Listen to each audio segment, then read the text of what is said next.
Hello, Bulldog Nation. Welcome back to another episode of the Coach's Corner. I'm here with Coach Seth Parker, the new head coach here at Priceville High School. And we'll just dive right into things. Coach, you've had a open scrimmage and a jamboree.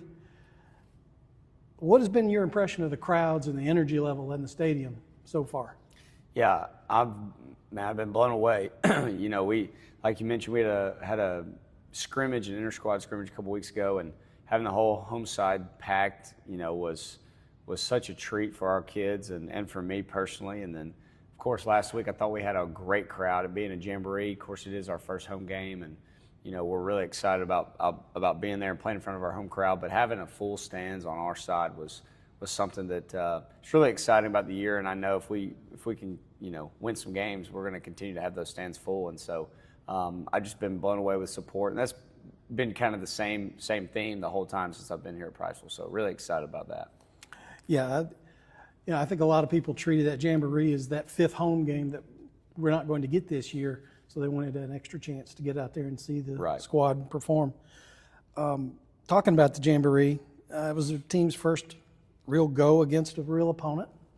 Were you pleased with how the team responded offensively and defensively? Yeah, I think, there was a lot of good and a lot of bad. We say it all the time, it's never as good as you think, never as bad as you think. And it certainly was that case. You see the score and the outcome was what we wanted it to be. So you expect it to be really good on film, and you go in and watch it, it wasn't nearly as good as you thought it was on either side. So, I thought we played well. I was really pleased with the way we threw the ball, caught the ball. I thought our pass protection was really good offensively, and I'd like to see us run the ball better. I think we need a little bit more push up front to be more balanced, and that's certainly what we want to be. But we're working on that and going to continue to grow there. And like we always say, it's a jamboree for everybody. So every position, all the refs, all the coaches, is a jamboree for everybody. And then, of course, defensively, I thought we gave up some big plays, but I thought we rallied to the ball really, really well. And outside of two big plays for touchdowns, I thought we held them in check a lot of the night. So really pleased with the way we played defensively. Thought we stopped the run really well.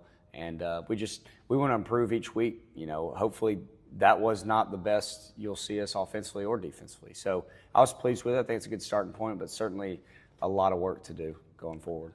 Definitely. I was very impressed with the pass protection. I thought that quarterbacks had a lot of time to make progressions and find receivers. And Sardis is not a bad team. They were 6-4 last year. They didn't make the playoffs, but they had a winning record regardless. And I think that's improving because that was the first year for that head coach last year. Second year is always going to be a little bit better. Right. At least you hope so. Carrying on further that, I think we saw about as many passes in that jamboree as we have the previous two seasons. Maybe not quite as many, but almost. What can you tell us about your new quarterback, Sheldon Graham? Yeah, Sheldon. Yeah, so I thought Sheldon played great on Thursday night. I'm sure there's just a couple throws he'd like to have back, but he was 15 for 19 for about 250 yards and a couple touchdowns, and it's very efficient. You have 4 incompletions all night. It's pretty efficient. So I'm really proud of him the way he played. But it also goes to say a lot about the receivers. I thought the receivers did a really, really good job of getting open, getting to their spots where they're supposed to be on time. And they caught the ball and got north and south. And I think that's been really probably the biggest jump for us would be receiver play, not so much quarterback play, because nobody's really been running a ton of patterns out here. And so they've made a huge improvement over the last 2 or 3 months to be what they've become. And so I'm really proud of that group. But as far as Sheldon goes, he had to come in here and win this job. And he certainly did. And I think you saw it on Thursday night and kind of what he's able to do in the passing game when we give him time to throw the football. And, really excited for him, really excited for the season to come. But like I said, I think he would tell you first and foremost, it's just as much the guys up front, his back's protecting, and of course the receivers catching the football for him. And seeing Hudson Eubanks out there performing later in the game, he actually had to win that battle. It wasn't handed to him. Oh no, you could certainly. see that. Yeah, and Hudson, we feel great about Hudson playing quarterback too. I mean, I really felt like, it surprised me in a lot of ways when I got over here. We saw a lot of kids. We gave 4 or 5 kids an opportunity to play quarterback that had played it in the past, and all 4 or 5 could get the job done. I mean, it truly was kind of a crowded quarterback room for a while, and that's a great thing. And so we feel really good, about Hudson playing, and Hudson's still got a role for us at quarterback, but obviously with him starting at receiver too, he's got a huge role in that regard. So Hudson's a good athlete, does a great job with the ball in his hands, whether he's at quarterback, whether he's at receiver. And so, like I said, I feel like if we have to go into a Thursday or Friday night with either of those 2 guys, that we're gonna have a good chance to win. Absolutely. I know you've had a chance now to do some preparation and see some film on Columbia. Tell me what you've seen. They're extremely athletic team that I think has a lot of positive momentum coming back from last year. Their coach, Coach Watson, does a really good job with those guys over there. And there's no shying away from it. Of course, they've had their struggles over the last few years. But we talk to our kids all the time, like, what yesterday means nothing today. And so that's kind of been the message this week. They've got a new team. They've got some continuity within their coaching staff and some continuity within their team as a whole. And so I feel like they're a team that is on the up and up, and we certainly know we have our work cut out for them. At the end of the day, they're also a 6A school. In a lot of ways, we still are 4A. We're a small 5A. It's our first official regular season game as a 5A school. So in a lot of ways, I mean, yes, we're 5A, but we're kind of making a jump over 2 classifications here to play a game. So,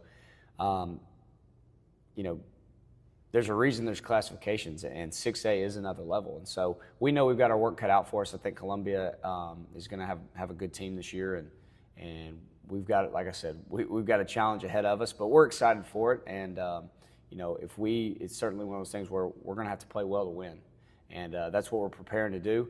But I know Columbia is doing that over there in Huntsville as well. So it's going to be a great game and a very competitive game. And like I said, we've got to play well to win. Definitely.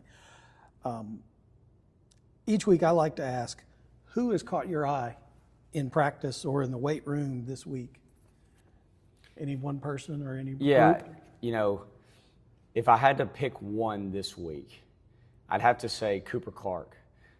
Cooper Clark is a senior, played a lot of wing in the past, and right now he's playing receiver for us, playing in the slot. This summer, if anybody was at our 7-on-7s, you saw him playing out wide a lot. And we moved him in the slot, and he's just become really, really solid there. He's made a bunch of plays in practice this week, and he's just getting more and more comfortable in what his role is for us offensively. We also at times may have to put him down and be an attached tight end and have him dig an end out or whatever it may be. And so I've been really pleased with Cooper, his work ethic, his consistency in terms of just being here and being accountable on the field. So really proud of him. And I like to highlight seniors, and he's one this week that I'm pretty excited about, and really, really thankful for him and the sacrifice he's made for our team so far. It really showed in the Jamboree. There were several instances I saw him on the field where he was directing the other players, no, you need to be over there, or you're on the wrong side. Right. Helping everyone else get the play into the right position and into the right play.